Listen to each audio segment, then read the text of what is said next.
Well, good morning. This morning we're going to discuss history of disability law. We're going to go through Civil Rights Act of Colorado. We'll talk about Section 504. We'll talk about right to treatment litigation, both nationally and in Colorado. I'll also talk about right to education litigation, and I'll cover our state laws dealing with the rights of people with developmental disabilities, where those laws came from, who drafted them, and how they've changed over the years. So I'm going to start going back to 1954, Brown versus the Board of Education of Topeka, Kansas, which, as I'm sure all of you know, was the school desegregation case. And that was a case where parents of, in that situation, black school children filed class action litigation in Kansas because their children were not allowed to attend integrated public schools along with white children. And that got to the Supreme Court, and the Supreme Court looked at it under the Equal Protection Act of our Constitution and the 14th Amendment, and they said that in fact having a separate school system for black children violates the Equal Protection Clause of the 14th Amendment, and we have to integrate our public schools. That theory is then used later when we get into the early 1970s to get educational services for kids with disabilities in the public school system. We'll come to that a little bit later. But after that decision, there was a really big increase in minority civil rights activity, pressing for voting rights, pressing for civil rights, resulting in the Civil Rights Act of 1964, 65. And then following that, that's really when the disability civil rights movement began. It was started by primarily parents of children, adult children, and minor children who had either mental illness or cognitive disabilities. And back actually in those days, you could have children who were deaf or blind, deaf and blind, people with significant physical disabilities who by and large throughout the country were in large congregate care facilities, institutions. And that was true nationwide, and it was true in Colorado as well. And I'll talk about our institutions here in Colorado and what they were like, who was in them, and the conditions there in just a few minutes. So those parents got organized and they got attorneys. There had not been any major disability civil rights court decisions prior to getting into the late 60s and early 70s. We had the terrible decision in Buck v. Bell, which allowed sterilization of people with cognitive disabilities. I believe that's back in the 30s. But by and large, there hadn't been any federal or Supreme Court decisions related to right and treatment. And by and large, people that were in institutions nationwide and in Colorado were not getting appropriate care and treatment. Often were getting little or no treatment and were subjected to significant abuse and significant neglect due to understaffing, lack of training for staff, overcrowding, very serious conditions. And again, I'll talk about that more in just a couple of minutes. So parents organized and they got lawyers who developed a whole new area of the law, right to treatment for people who were in institutions. And the theories that they used were several. They began with looking at the idea that if the state takes your liberty away and involuntarily commits you to a facility or an institution of some kind, the state, if they do that to you, the state has an obligation in return to provide you with appropriate care and treatment or protect you from abuse and neglect. Another theory was that it violated the Eighth Amendment related to imprisonment and not getting care while you're in prison. So that was another argument that was used. People pointed out at the time, well, most of these folks that are in facilities are not involuntarily committed. They're voluntarily placed there. Most people that went into facilities, particularly those that weren't in mental health facilities, were placed by their family when they were young children because there were not other programs for them to go to. And the argument there by the right to treatment lawyers was, well, yeah, it looks on paper like it's voluntary, but it's really not, because they don't have any choice. They don't have any other place to be. So there's a series of lawsuits. There's one that went to the Supreme Court, O'Connor versus Donaldson, which I think is 1969. But the biggest one and the most important one was in the mid-70s, Wyatt versus Stickney, regarding a facility in Alabama, and a very brave and courageous judge, Judge Frank Johnson. And he was presented with evidence of the abuse that the individuals that were placed at that facility suffered, and the lack of treatment that they received, the lack of any concept of making sure that their hospitalization, if you will, was at least in a more inclusive setting, as make it more home-like, make it what we now call the least restrictive environment. And he then wrote a long, long decision that pretty much outlines all of the things that we kind of take for granted today as regarding right to treatment for people with disabilities who are in facilities. His decision included right to humane care and treatment, right to be free from abuse and neglect, right to be in the least restrictive setting, right to vote, right to fair employment practices, right to communications with other individuals. And then that model was used in some other court cases, and that became the standard for the right to treatment litigation that was going on. And I'm sure you're also familiar with the Willowbrook case in New York, which is very significant, not so much as to what it said at the time, but that it got a lot of public coverage and a lot of press. And people became aware because they could see pictures of the conditions of folks in those facilities.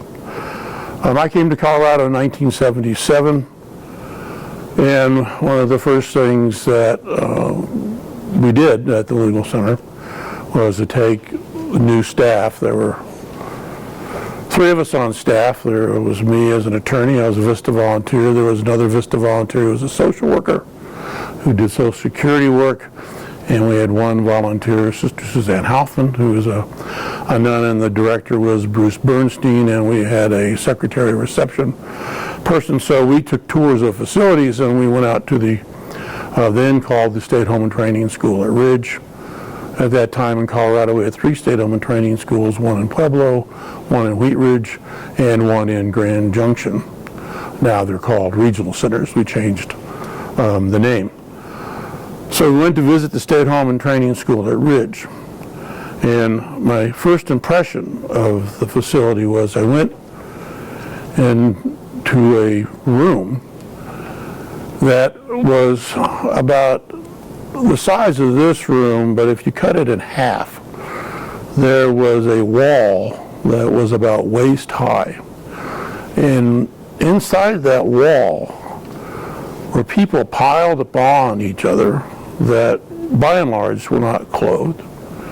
The stench was horrible. And there were staff there, but there was no interaction by those staff with those individuals. And I have to tell you, when you see people in those conditions, they don't look like people. And that is how society, I believe, has been able to neglect, abuse. If you can see people as less than real people, maybe it makes it easier. Our receptionist had to leave the room. She covered her face, went out, got in the car, missed the rest of the tour. I went on and toured the other wings. There was a unit called the Rounds, which were up on a hill, and they were very proud of the Rounds because they were, as the name implies, they were round buildings, and inside at the center of the round room was a nursing station that was also round, and it would allow the minimal number of staff to look and monitor all the people that were in the room. And the people that were in the room were in beds, lying 3 or 4 deep in a 3/4 circle around the nursing station with no partitions in between. There were not rooms for folks. They were all in this big ward laying in these beds. Over in the corner, there was a section that had been cut out and was in a cage, and it was a basketball court, and it had a tattered basketball net up in the corner of that room, and it had a broken TV over in the other corner, and there were a bunch of guys in there not doing anything. No staff interaction. So that was my first exposure to institutional care and treatment, and here it was in Colorado, which we always think of ourselves as a progressive state. If you ask people, you know, what kind of services would Colorado have had in those days, I think most folks would say we would have had good services, that the abuses were as we know in Alabama, in the Deep South, but no, happened here as well. So that had a profound impact on me at the time, and probably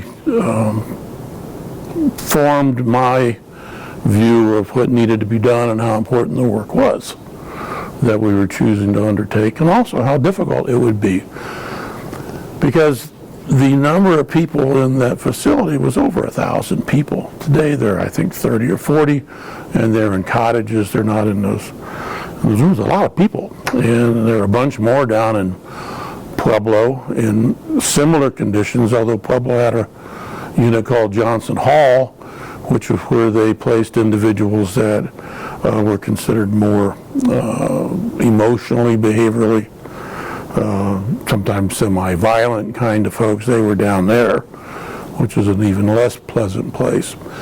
And over in Grand Junction, we had a large number of people. The origin of the Grand Junction Regional Center, State Home and Training School, is that it originally was an Indian school.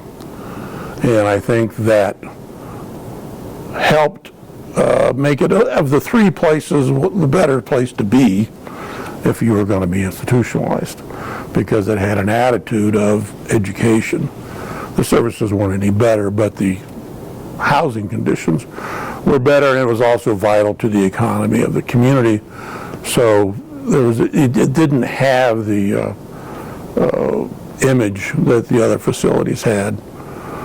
But what it did have was hundreds of children and babies that lived in one unit over there, because on the western slope in those days they did not have any children's programs. There were no group homes, residential placement facilities for kids. So as a result, it became the norm to place very young children in that unit, and that continued up until our right to education lawsuit that I'll get to in a minute, and into the early 80s. So when I say that the conditions were poor, I want you to be able to see that, because that was not, this was not something that happened somewhere else. It happened right here in Colorado. And I'll talk now about a young woman that Jeff knows very well. And she spent her life laying pretty much flat on a gurney. Lived at the Regional Center State Home and Training School in Ridge. That's when I first met her. She later moved into the Family Living Project, which Jeff Peterson was at one time the director of, and lived in a host home. But when I first met her, it was on a tour of one of those wards at the State Home and Training School in Ridge, one of the children's wards, and I heard a story that she was paralyzed from pretty much the neck or shoulders down and laying on this gurney all day flat, and she would lift her head up to smile and look at you. She was very verbal. And she had been left under a hot water pipe that dripped. And that pipe dripped and burned through the small of her back down to the bone. Not because anybody that was working at that facility wanted that to be done. It was because they were overcrowded, understaffed, and they just left her there.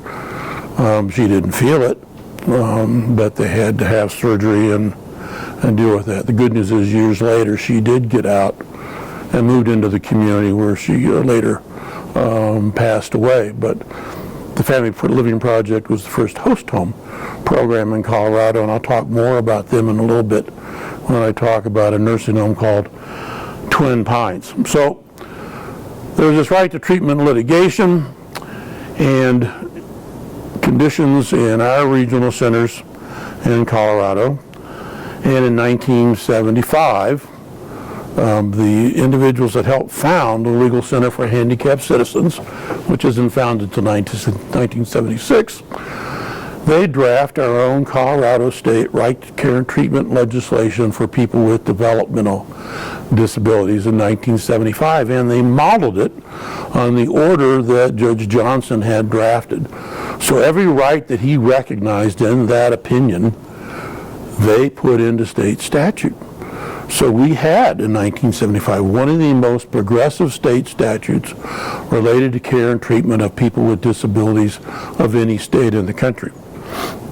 At the time, the definition of developmental disability for Colorado was a categorical definition. You were regarded as having a developmental disability if you had, and I'm going to use the R word now for a little while to describe things. We don't use it anymore, but I don't know how to tell the story without using it. Individuals with mental retardation, individuals with cerebral palsy, individuals with Fragile X, they categorize a lot of different people with different kinds of conditions that all occurred before the age of 22. And if you had one of those conditions, you were considered a person with a developmental disability. So you could have cerebral palsy without having any cognitive impact, and you would have been a person with a developmental disability at that time. The rights, according to the statute, were guaranteed to people that were receiving services in facilities. And the definition of facilities in Colorado was extremely broad and included the 3 state home and training schools. It included nursing homes. It included the group homes that we had. So it's very, very broad. It didn't apply to individuals living at home. But if you were in a program that was residential in order to get treatment, you were covered under that statute. So it was extremely progressive. When I came to the Legal Center, the founders had been, for some time, planning our own right to treatment litigation, a lawsuit by our staff using the Association of Retarded Citizens of Colorado, now the ARC of Colorado, to file our own right to treatment litigation. And they had sent individuals into the facilities, primarily looking at regional centers, but we also had nursing homes and some group homes, collecting data regarding the care and treatment or lack thereof for people that were in those facilities. So it's stacks and stacks and stacks of information that we went through. We went out and visited some of those individuals. One that was a named plaintiff, her name was Mary Bodis. She's passed away now. Mary, when I met her, was about a 16-year-old girl out at the Wheat Ridge Regional Center, and she spent all her time with these big giant mittens on her hands because she had blinded herself by picking at her eyes. And rather than provide interventions to keep her from doing that, they put the big mittens on her. So you can see the need and why something had to be done to try to deal with these issues and try to get appropriate support.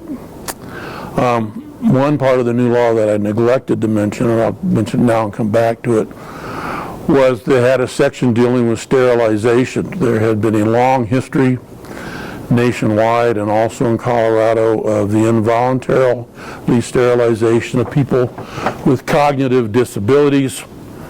And in our new state developmental disability statute in 1975, we put in very tight guidelines as to what needed to happen in order for a person to become sterilized if they were a person with cognitive disabilities. It required their consent. It required also the consents of a professional in the field and also consents of doctors those additional people providing their consents were not saying we think it's a good idea. What they were basically doing was affirming that the individual was giving their consent, supporting that they understood the nature of the process and the result would be permanent sterilization. So that was a very, very progressive statute, and in just a minute I'll talk about sterilization cases that the Legal Center did. Another section of the law was called an imposition of legal disability, or now we refer to that as an ILD. That was not part of the DD Act, but it was part of the overall institutions statute, and that allowed for a court to impose a legal disability on individuals based on them having a disability and take away their right to have a driver's license or enter into contracts or determine place of abode. Our new right to care and treatment statute didn't allow for any kind of involuntary commitment of a person with developmental disability. You couldn't do that anymore. The other thing that it did is it terminated all the guardianships, because at the same time we rewrote the guardianship statute and put in all the rights that are there now. Right to a hearing, right to have counsel appointed, things of that nature were not in the guardianship law before.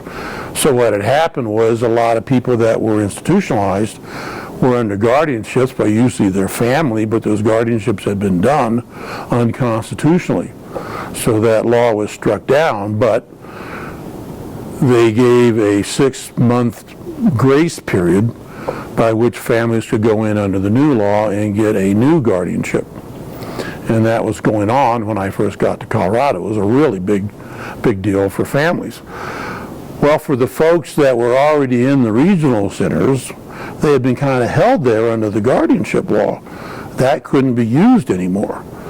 And they started trying to leave, and the Attorney General's office for Colorado used this law called imposition of legal disability that had been there before, and they essentially used it to involuntarily commit people to the institutions. The problem with that law is it didn't provide a right to a hearing, didn't provide a right to counsel, didn't provide any of the due process that we today take for granted, and Pueblo Legal Services took on a case and had that declared unconstitutional because it did not have those rights, and later gets rewritten. That'll be important in another story that I'm going to tell in just a few minutes. So, that's a long time saying that we prepared this right to treatment lawsuit. We put a ton of time into drafting and preparing that, and we filed it. We filed the biggest right to treatment lawsuit in a state that had ever been filed. Our lawsuit was for everybody with a developmental disability, no matter where they were, and declaring they had a right to treatment. We filed it under the Constitution. We filed it under Section 504, which I'll talk about in a few minutes, and we filed it under our state DD Act. The reason it was the biggest lawsuit was because it covered everybody everywhere. Previous litigation had focused on people in a specific facility or specific institution. Well, Bruce Bernstein and I, we didn't know any better. It's our first class action lawsuit, so we filed it. And pretty soon realized we had a lot of stuff on our hands. There was only 2 of us. And we had sent our complaint when we drafted it out to all the bigwigs in right to treatment litigation throughout the country. And they had all looked at our complaint and sent it back, said, great job, good job, beautiful complaint.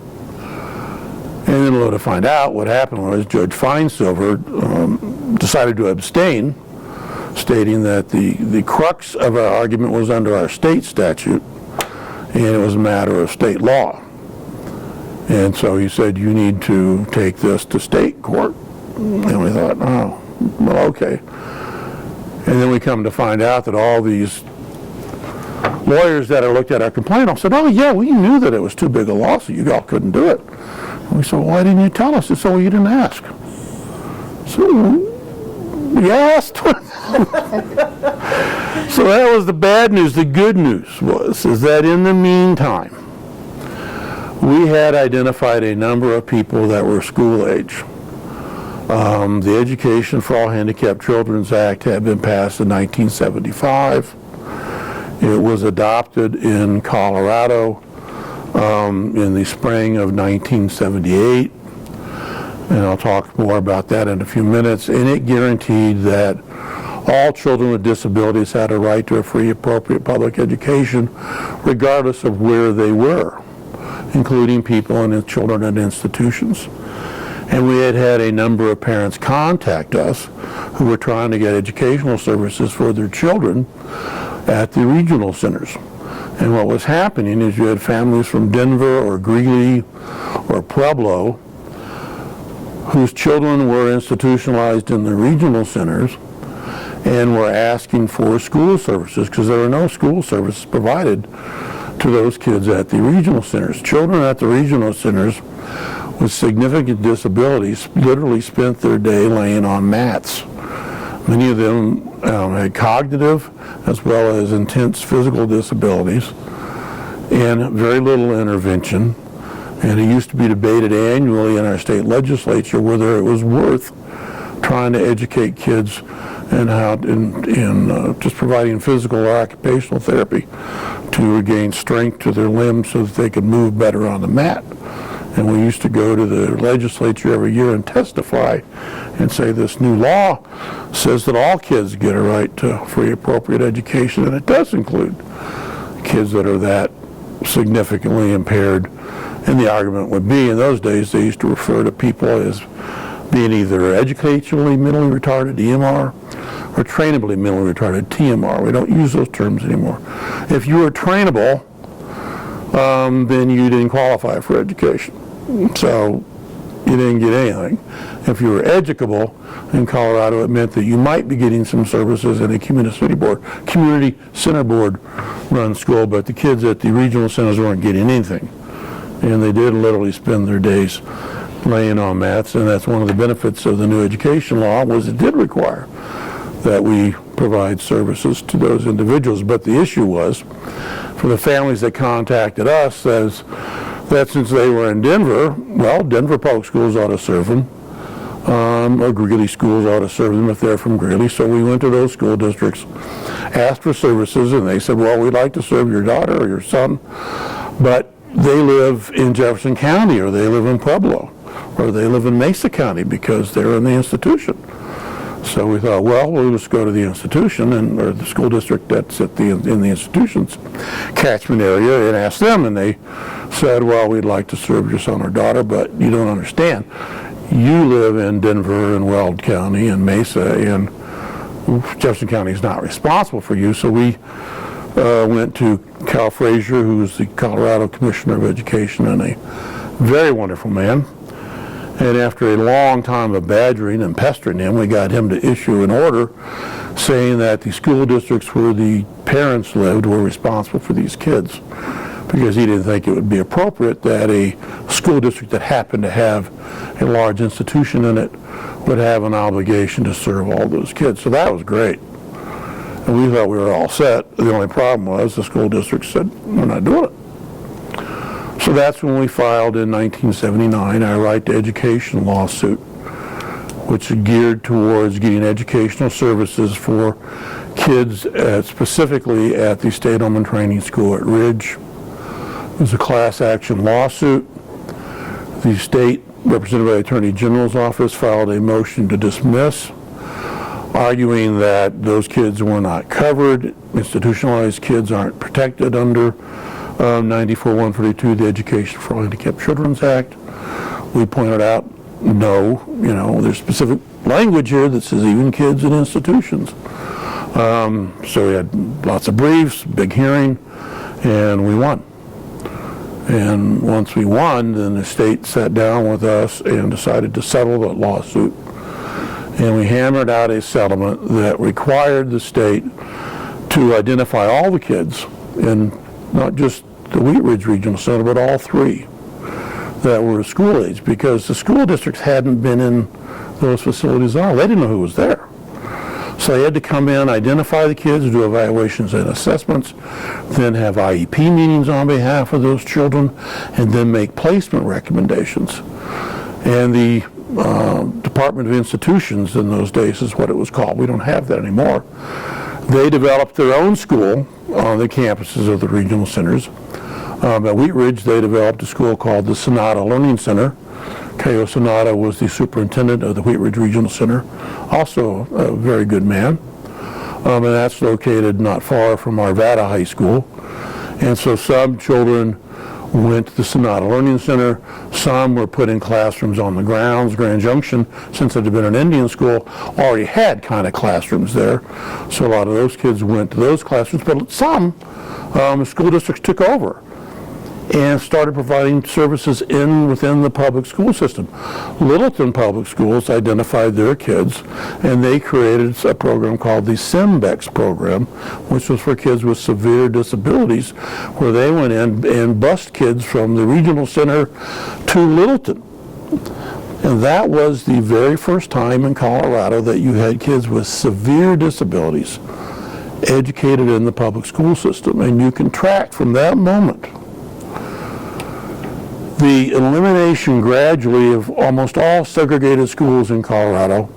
In those days, we had a handful of segregated schools run by school districts. There's one called S.A. Wilson down in Colorado Springs, and it closed because in Colorado Springs, those kids went into the public school system. We still had the community center board run schools, Fletcher Miller and Margaret Walters schools.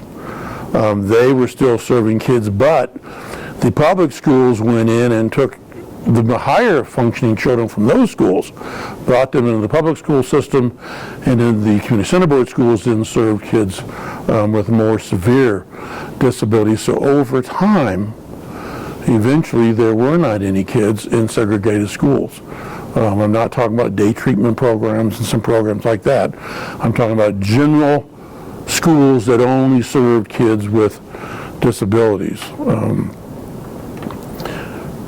We had a school in Denver that only served children with disabilities, and years later we were able to close that one down. It was located next to Children's Hospital and served mostly kids with physical disabilities. There are a lot of adults with physical disabilities in Colorado that are graduates of that school. And we were able to shut that down. All those kids then went to public schools. Let me make a couple more comments on the imposition of legal disability, sterilization cases, and we'll move on to civil rights related to employment discrimination. I mentioned that we had this really progressive sterilization provision of our Right to Care and Treatment Act for people with developmental disabilities. And in 1977 or 1978, we had a lawyer contact us out of Brighton, and he was representing, I think she was 12 at the time. It's a case called In the Matter of A.W. You have it in your materials. And her parents were trying to get her sterilized because they did not want to have to deal with her monthly periods. And they talked to a doctor, and the doctor said, I don't think I can just do this, we got to go to court. And so they went to court, and the judge appointed a lawyer to represent the little girl. And that lawyer opposed the sterilization, saying, you can't do this, she's only 12 years old. And the judge ruled in favor of the parents, and they were on their way to sterilizing her. And the lawyer went to the judge, and he appealed. He said, I want to appeal. And the judge said, you can't appeal. You're not acting in her best interest. Her best interest is to be sterilized, and so I'm firing you. And fired the lawyer. So she didn't have any representation. And so we then, as the legal center, took over the case, and we got another lawyer appointed by contacting the Court of Appeals, and took up the matter of A.W.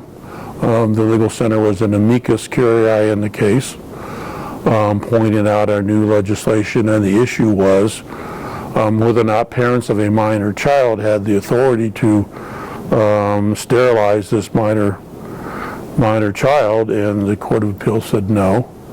Our new sterilization legislation says that there's a procedure to be gone through, and you have to have an attorney appointed, and parents can't just do this. So that was a tremendous breakthrough. Quite a few years later, we had another case that came over from the Western Slope that's also in your materials, in the matter of Romero. Ms. Romero, I can't remember her age, but she was like, I think maybe her 30s. She had a history of having some disabilities and injuries.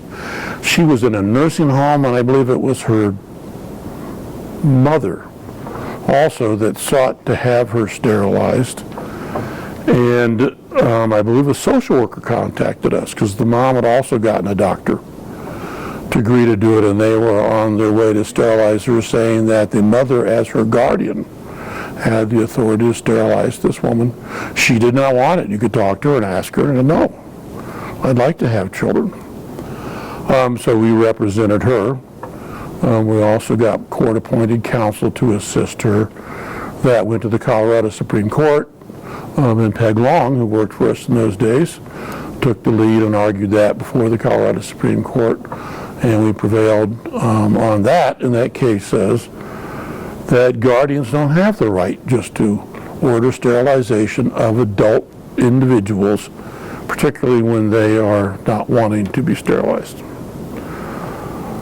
One other case dealing with imposition of legal disability, that's one I talked to you about a few minutes ago, that discusses or allowed for people to be involuntarily placed in these regional centers. So the Public Legal Services has gotten that found unconstitutional. It couldn't be done without a hearing. We had a young man who contacted us who was living on Johnson Hall down in Pueblo, and his mother lived in Denver, and they gave him a furlough. So that shows you, and put him on a bus, he came up to Denver on a furlough. So it shows you the high functioning level of people that were living in this horrible Johnson Hall. Clarence Miller was living there.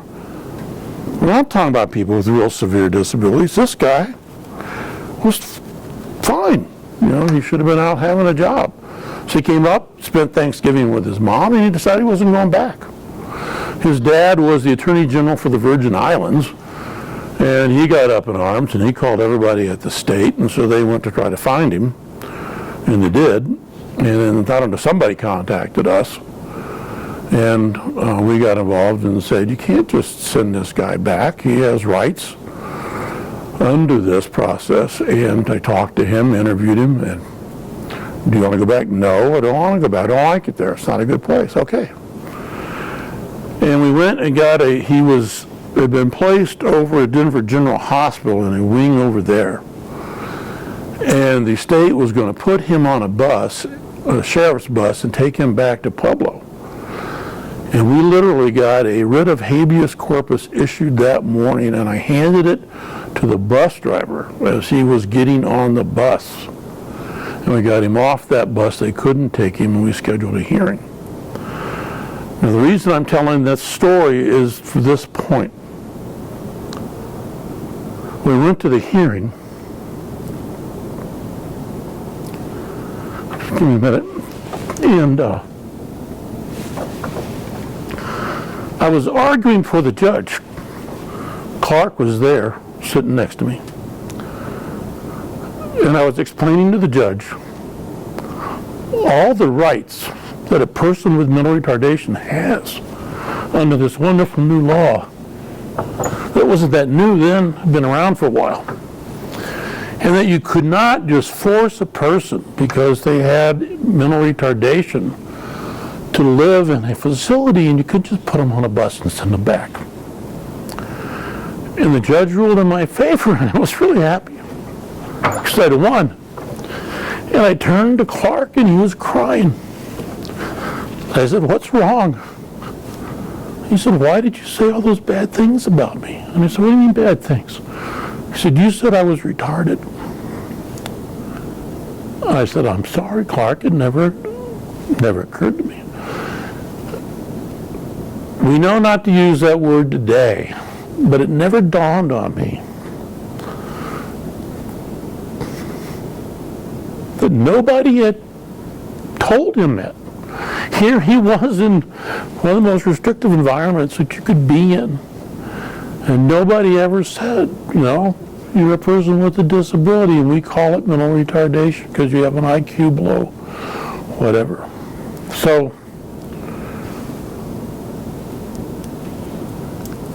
words make a difference. And we do not take people first language lightly in this organization because they hurt.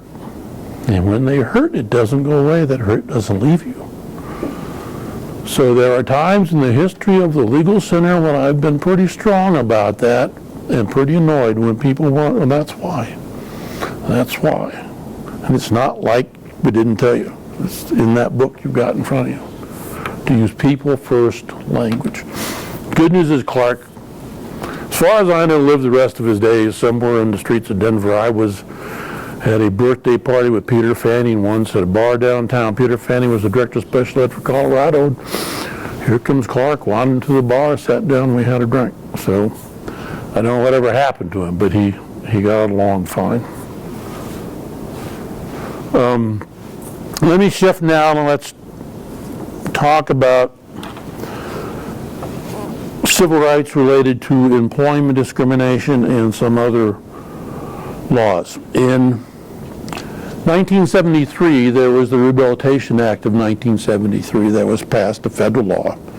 That was the first time there was federal legislation to provide protections and prohibit discrimination against people with disabilities.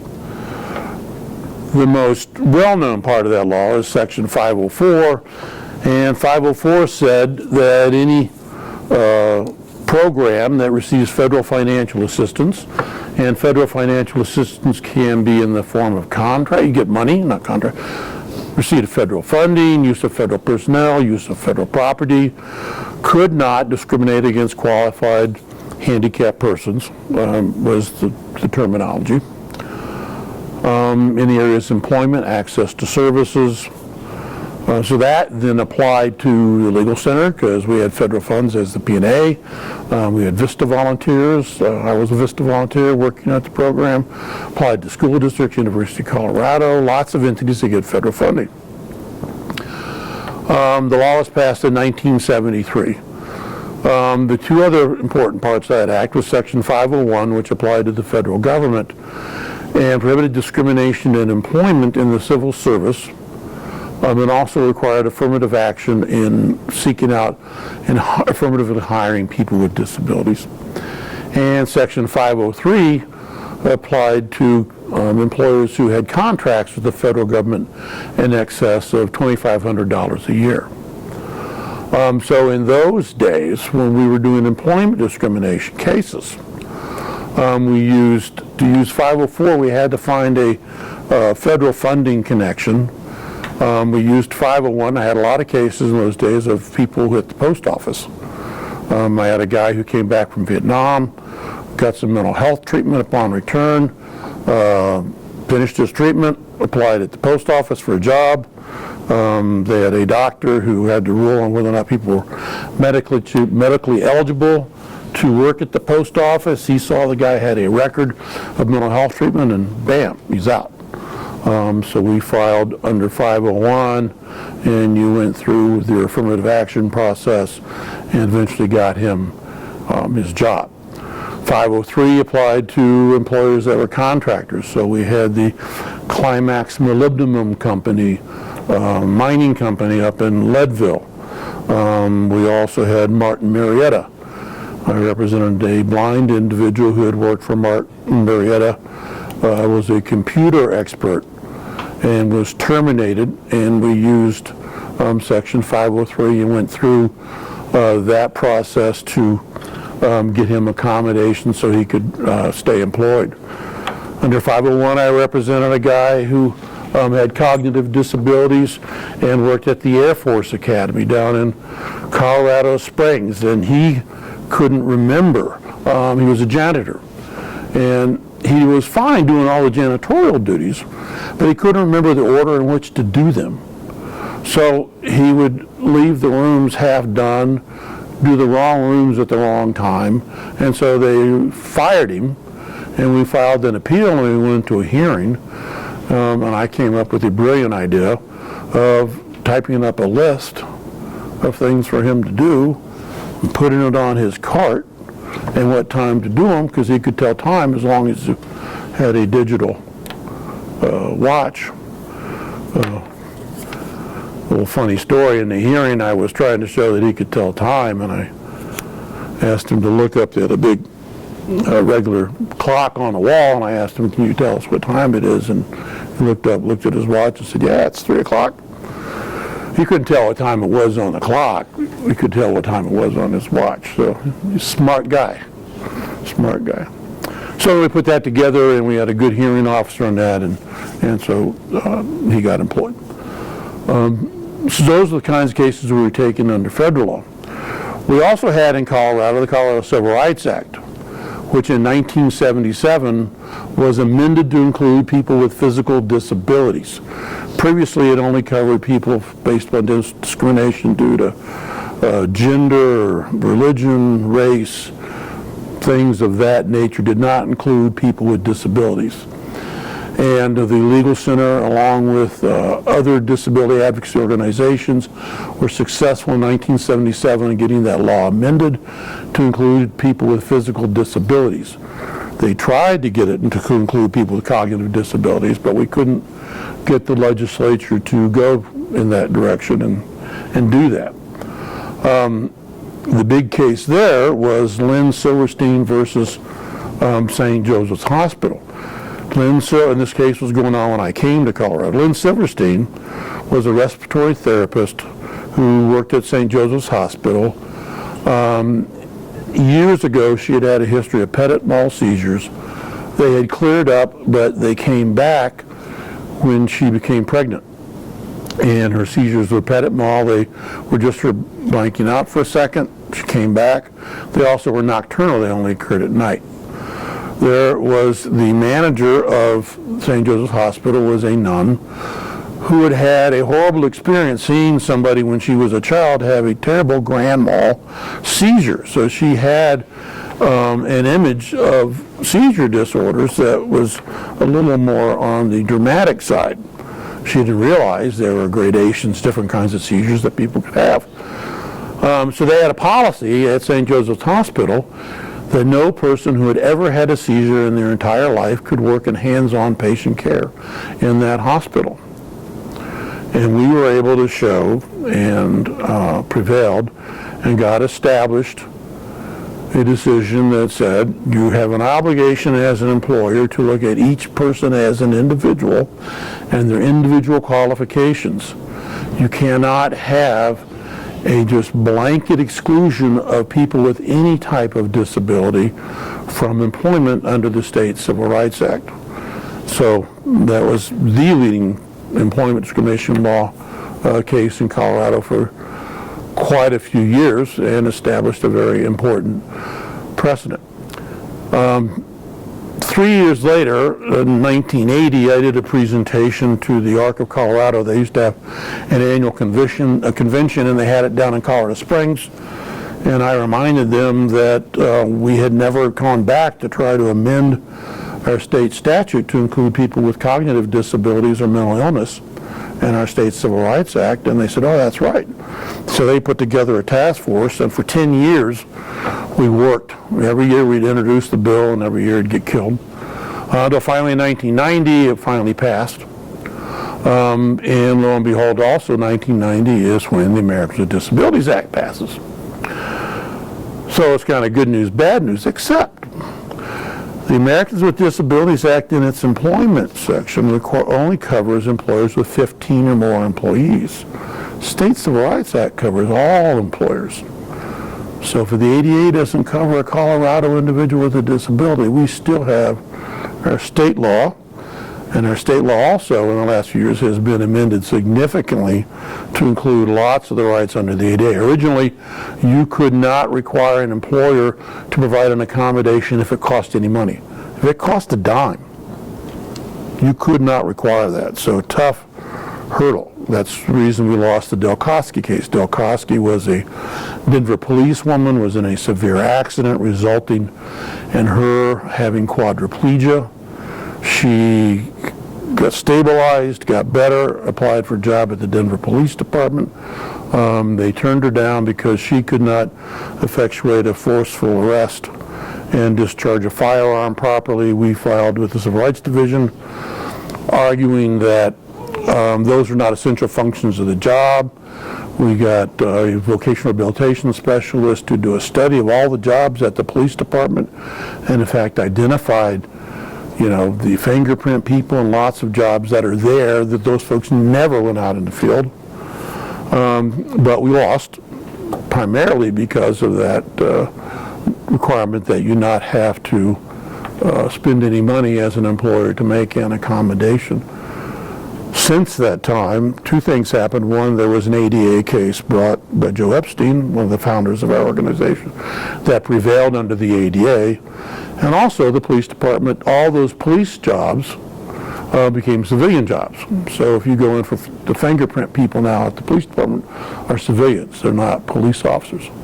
So we were right, but being right didn't always get you the win.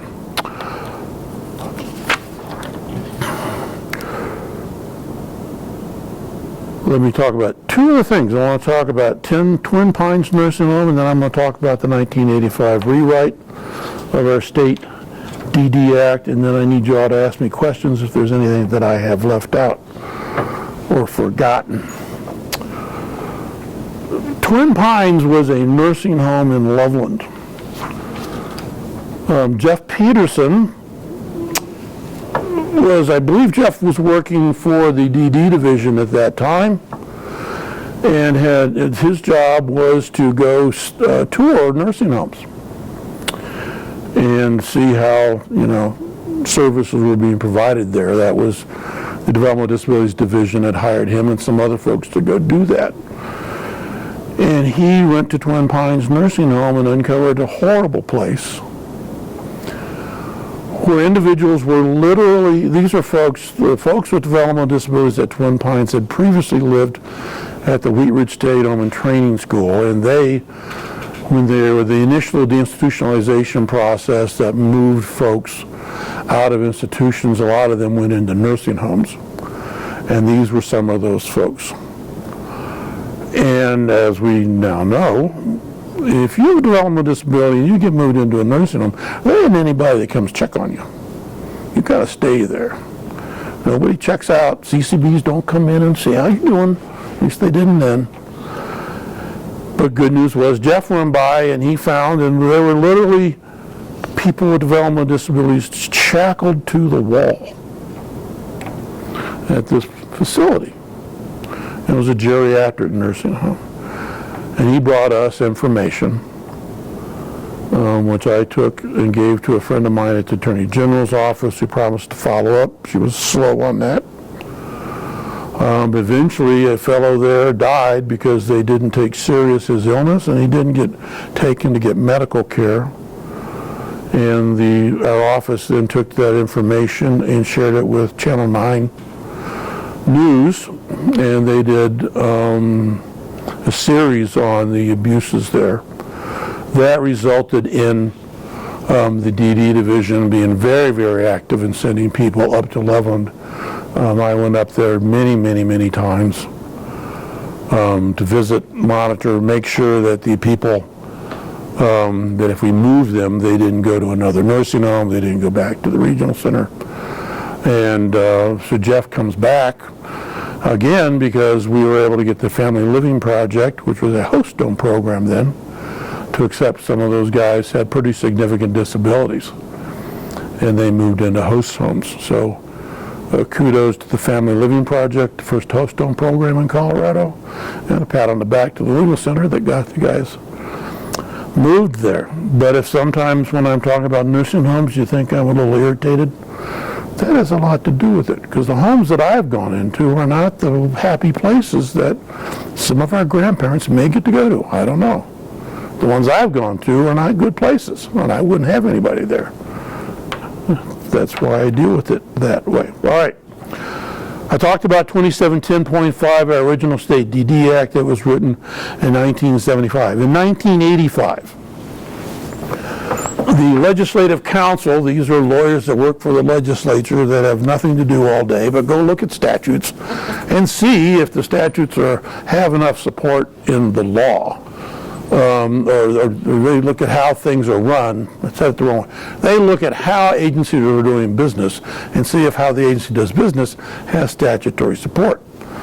Well, the community center board programs, which are wonderful programs by and large, had developed in law in Colorado back in, I think it's 1972 or 1973. They were established, they were agencies, they weren't established, but they were authorized if they established themselves to provide services to people with developmental disabilities.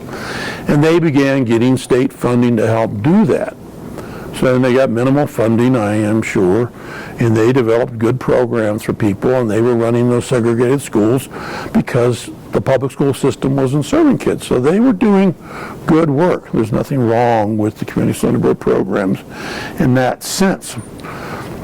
But we had put in place that whole process of how they were funded and the things that they did that wasn't in state statute. There was no mention in 2710.5 of community center board programs. No mention of how they were governed, how they were licensed, who's on their board of directors, do they determine all, none of that was there. All that was there was this wonderful law from 75 that focused on rights of people in facilities, but not the nitty-gritty of how that gets accomplished. So that did the dreaded, what we call, opening up of the act. Well, when you open up an act, that means everybody gets to take their shot at it. So there was a huge battle in Colorado between the advocacy organizations led by the legal center at that time and all of the local ARCs in the Arc of Colorado, because we believed it was a conflict of interest for a community center board to provide case management, because the case managers are advocates. They run your individualized planning meeting. They're the ones who are supposed to advocate for you and connect you with the services that you need. And we felt that's a conflict of interest between their role as being a direct service provider. Because if they're also providing the direct services, and there's a problem with these services, and the case manager is the person you complain to in the system, there's a little bit of a conflict of interest. Now today, that's as obvious as the nose on your face. In those days, there were bitter arguments and anger over that issue. And the whole system didn't come to blows, but about as close as you could get. It was huge, big breakup. And we spent a huge amount of time, hour after hour. It soon became apparent to the advocates that we could not win on that issue.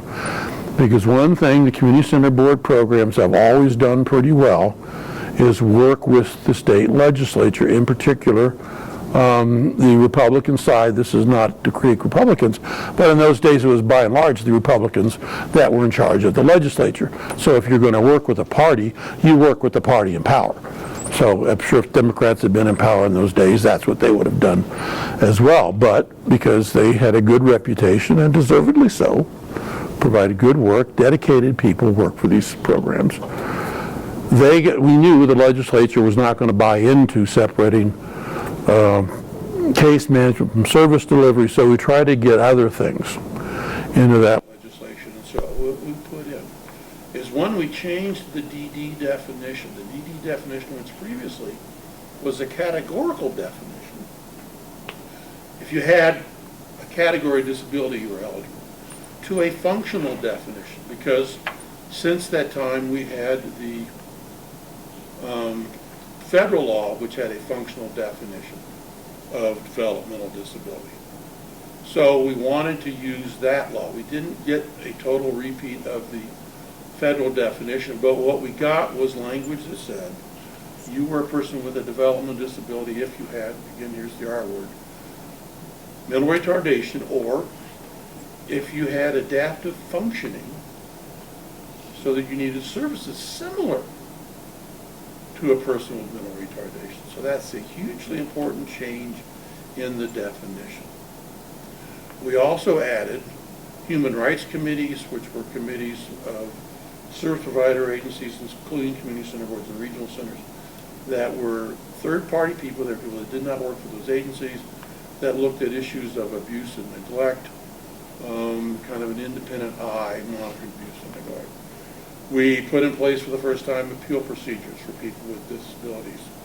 If their services were changed, reduced, or modified, they had a right to file a complaint, had a right to a hearing on those issues. We put in a requirement that consumers and families be represented on the boards of education, the boards of directors of community center boards. So we got a lot in exchange for not getting the conflict of interest resolved that we really wanted at the time. The issue with the definition, it's hard to move a system. The system, even though it was a categorical definition since 1975, the system really had only served people with cognitive disabilities. And when we introduced this new definition, that could include higher functioning people if they had adaptive functioning issues, the system never accepted that. And so for year after year, they would only apply part one of that definition, and we're finding people ineligible and not using part two. And try as we might, we could not get that, and it was, the language clearly says or, it didn't say and. I wrote it, I put it there, or means or. But we couldn't do it till finally, in the 90s, we had a case involving an individual who was applying for services and was turned down strictly on that adaptive functioning criteria. And we took that to an ALJ hearing, and we prevailed, and that caused an uproar in the entire system. Liz Fuselier and Andrea Faley handled that case for our office. And so the whole system got alarmed that they're going to have to start identifying all these people. Long story short, they put in place some temporary regulations. You can read about some of that. There's a document that you have that talks about the history of this definition. And finally, I think it's 2013, we finally got it acknowledged that the or means or, and that that definition does not apply only to people with significant cognitive disabilities. I think I've overdone my time, but thank you for listening to me.